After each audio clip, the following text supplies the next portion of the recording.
Ikukwento ko sa inyo ang isang action sports film na pinamagatang Never Back Down, No Surrender sa lungsod ng Iloilo.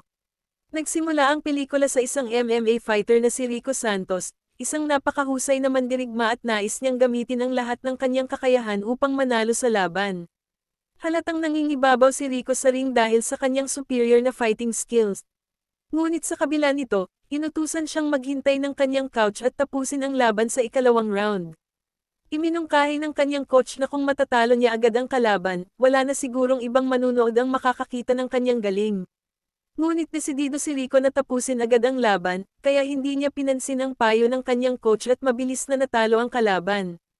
Pagkatapos ng laban, nag-resign ang kanyang coach dahil sa pagkadismaya sa hindi pagsunod ni Rico sa kanyang payo. Pagkatapos nito, nakipagkita si Rico sa kanyang kaibigan at MMA fighter na si Bryce Mendoza. Ipinahayag ni Bryce na pumirma siya ng kontrata sa Pacific Combat League at ipinakilala siya sa marketing director na si Mira Cruz. Hiniling ni Bryce na maging sparring partner ni Rico si Kendall dahil nalalapit na ang laban sa PCL Championship sa Bangkok, Thailand, kung saan haharapin ang isang 7-foot na fighter na nagngangalang Cesar Velasco. Subalit tumanggi si Rico at iminungkahi na kanselahin ang laban dahil mahirap kalaban si Velasco. Ngunit kampante si Bryce sa laban at alam niyang kailangan niyang bumalik sa tournament, kaya pilit niyang kinumbinsi si Rico. Sa sumunod na eksena, kitang-kita si Bryce na nakikipaghalikan sa isang babae sa parking lot ng club. Biglang dumating ang asawa ng babae kasama ang isang lalaki. Kinuna nila ito ng video at inatake ng asawa ng babae si Bryce. Nang makita ito ni Rico, naintindihan niyang drama lang iyon at kaagad niyang pinatumba ang lalaki. Sa sumunod na araw, nag-aalangan ngunit tinanggap ni Rico ang alok ni Bryce at pumunta na sa Bangkok, Thailand. Pagdating nila doon, nagsagawa sila ng press conference bilang paghahanda sa laban. Binanggit ng isang reporter ang ex-asawa ni Bryce. Dahil dito, hindi napigilan ni Bryce ang kanyang galit at kalaunan ay binaliktad niya ang mesa sa harap niya, na naging sanhi ng takot sa lahat. Ngunit hindi nagtatapos dito ang drama. Pagkatapos, inilabas niya ang kanyang galit sa banyo at binasag pati ang salamin. Matapos masaksihan ang lakas ni Bryce, nawala ang pagnanais niyang lumaban. Samantala, dumating na si Rico sa Thailand at nagtungo sa kanyang hindi kaaya-ayang hotel. Inilagay niya ang kanyang mga gamit sa storage room at pumunta sa fight gym, na siyang training place para sa gaganaping TFC combat. Mukhang walang masyadong tao doon, kahit na naroon ang coach ni Bryce, si Martin Ramos, na ngayon ay hindi nakasama. Habang inihahanda ni Rico ang mga gagamiting kagamitan para sa pagsasanay ni Bryce, naroon din ang isang mandirigmang kilala bilang Cobra. Nai-excite ang lahat dahil si Cobra ang pinakamalakas na grupo sa kanilang practice. Madaling napatumba ni Cobra ang kanyang kalaban, ngunit nalihis ang kanyang atensyon nang mapansin si Rico na nagsasanay sa sulok. Hindi ito nagustuhan ni Cobra. Dumating si Bryce sa training gym at pinakiusapan si Rico na makipag-spot sa kanya, ngunit lumapit si Cobra at inutusan si Rico na makipag-sparring muna. Nag-aalangan si Rico, ngunit dahil ipinagyayabang ni Cobra ang kanyang kakayahan, pumayag siya. Habang nagsasanay, nasalo ni Rico ang lahat ng galaw ni Cobra nang walang kahirap-hirap at ginamit lamang ang ilang pangunahing teknik na kaunti lang ang lakas. Sa huli, naipit si Cobra at isinugod sa sentro ng ospital para sa medikal na atensyon, nagtamo ito ng malubhang pinsala. Kinabukasan, gustong panagutin si Rico ng presidente ng liga, si Hugo Vega, dahil nasugatan ang isa sa kanilang pinakamahusay na fighters. Inutusan siya ni Vega na baguhin ang kwento ni Cobra, ngunit mariing tinanggihan ni Rico dahil ayaw niyang lumaban sa ilalim ng diktahan ni Vega, lalo na't lumabas na may hindi pagkakaintindihan sila noon. Samantala, isang baguhang fighter na si Tadjang ay lumapit kay Vega at nakiusap na siya na lang ang gawin pamalit kay Cobra, pero nawala ng gana si Vega matapos makita si Daddy lumaban. Kalaunan, umalis na siya sa training center. Pagkatapos nito, si Daddy at isa pang fighter na si Crit ay lumapit kay Rico at nagmakaawang turuan silang lumaban.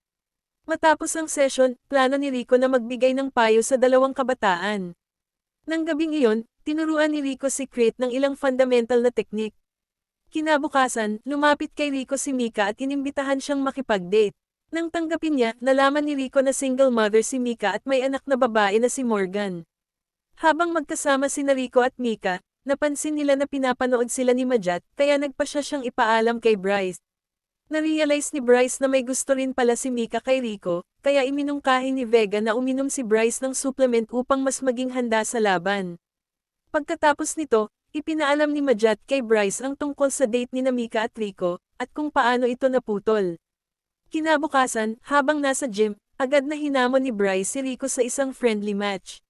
Gayunpaman, biglang inatake ni Bryce si Rico nang walang pasabi, kaya napilitan si Rico na gumanti. Sunod-sunod na malalakas na atake ang kanyang pinakawalan hanggang sa tuluyan niyang ma-knockdown si Bryce. Matapos ang sagupaan, nagtanong si Rico kung bakit nawalan ng kontrol si Bryce, ngunit doon na rin tuluyang nabasag ang kanilang pagkakaibigan. Kinabukasan, humingi ng paumanhin si Mika kay Rico dahil sa mga tanong niya tungkol sa madilim na nakaraan nito. Isang gabi, matapos ang matinding ensayo, nagpasya sina Rico at Bryce na maghapunan ng magkasama. Sa sandaling iyon, napagtanto ni Bryce ang kanyang pagkakamali at taos-pusong humingi ng tawad kay Rico, inaming nabulag siya ng selos at galit. Tiniyak ni Bryce kay Rico na tatanggapin niya ang pagkatalo ng maayos at irerespeto ang relasyon ni Rico at Mika bilang magkaibigan.